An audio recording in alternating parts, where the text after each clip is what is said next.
The algorithm of the empty seat. The doors open with a pneumatic hiss. Before a single step is taken, the scan begins. It is not a conscious choice, but a rapid geometric assessment.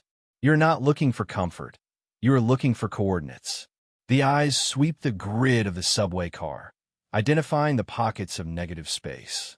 In this brief second, you're running an algorithm of isolation. The goal is simple. Maximize the distance between your body and the nearest stranger. The game begins before you even sit down. We observe the deployment. The first passenger takes the corner, the anchor point. The second passenger does not sit adjacent. They select the diagonal opposite. The third takes the center of the remaining void. It forms a perfect checkerboard pattern, an unspoken distribution of weight and volume. We fill the space like gas molecules, expanding to occupy the maximum available volume. To break this pattern, to sit directly next to someone when an empty row exists, is a breach of the protocol. It signals a failure in the system. We adhere to the grid to prove we are safe, predictable, and polite. We manage the perimeter. Why does this system exist?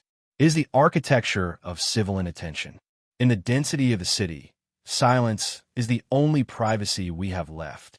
By establishing a buffer zone, we reduce the sensory input of others, their heat, their breath, the rustle of their synthetic fabrics. The spacing allows us to perform the necessary social theater, pretending the others do not exist. We look at our phones, we look at the advertisement, we look at the floor. The physical distance validates the psychological distance. It is a mutual treaty of non-engagement, signed silently by every commuter. But the system has a breaking point.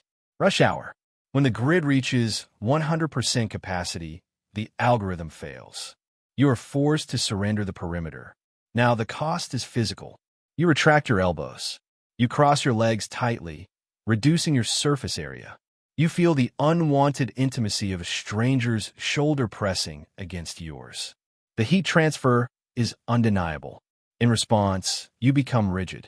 You turn your body into a statue to signal that this contact is purely mechanical, not social. Physical closeness forces retreat. The silence becomes heavier. The stop approaches. The bell rings. You stand, and the tension evaporates. The contract is voided.